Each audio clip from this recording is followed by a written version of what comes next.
Vishy Anand is just absolutely destroying everyone in Norway Chess right now, especially in these shorter time controls. So this was his Armageddon against Teimour Radjabov. Now he's got white here, their classical game was drawn, so he's got 10 minutes on the clock, has to win to get the point, and Teimour only needs to draw. He kicks off with pawn e4 here, and Teimour goes e5. So we get this standard opening, the bishop coming to c4, Italian game. Bishop c5 from Radja, pawn c3, knight f6, both players push the d-pawn, and now here Anand goes for bishop to g5. Now you see this less often in classical chess, because black can actually start attacking white here, which is what we'll see.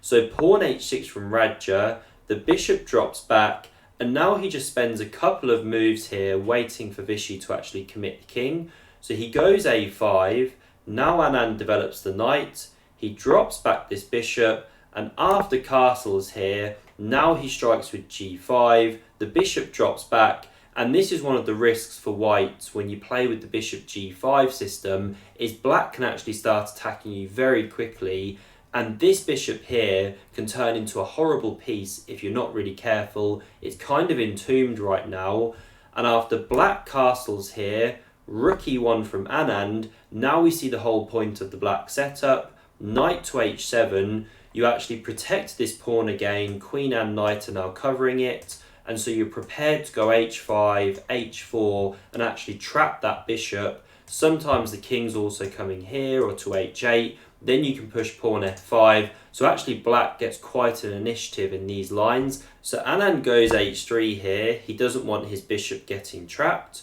Pawn h5, and now he's getting attacked on that flank, so the classic way to play is in the centre of the board. Anand strikes here, and now here Radja brings the queen to f6. He does have to protect this pawn for just a moment, there's three white pieces pressuring it, and he's also preparing to swing this queen to the h-file where he can support in the later attack.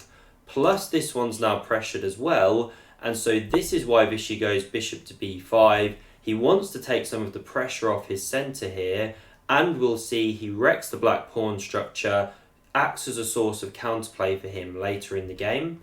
So pawn h4 now from Radja, he kicks back this bishop, then he goes pawn g4, so he's not holding back here. Anand captures that one, the bishop hops in, and now he shatters the pawns here. Pawn recaptures, and again he has to go active here, so one option is to take in the centre, but instead he goes for this queen a4 move, pressures that queen side there, but Radja ignores for the moment.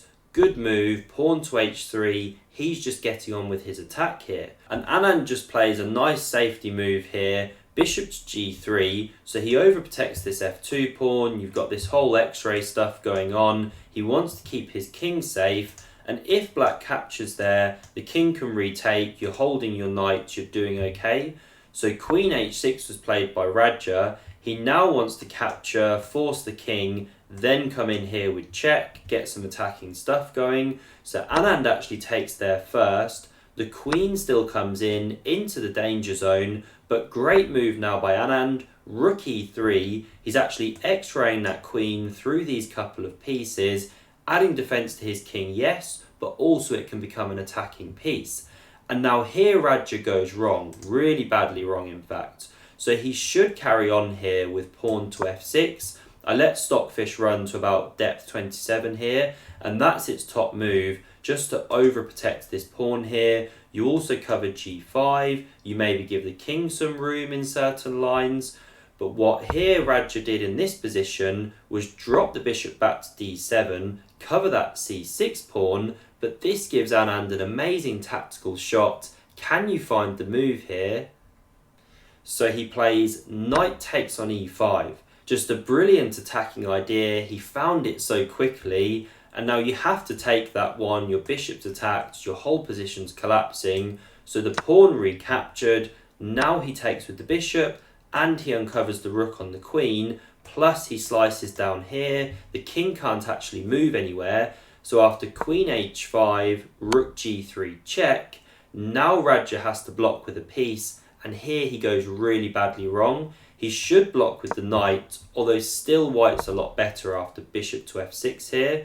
So you're picking up that knight, but black can get some counterplay. King h7, takes here, then rook g8. The computer wants f4 as the top move here, and you'll go a minor piece down, but you'll have tons of play in compensation for that. White remains a lot better, but instead of going actually for this knight g5 one, Radja went for the bishop to g4 here, but this is really bad. Now Anand finds a great move to finish the game. He just drops the queen all the way back to its home square, and it's just completely lost.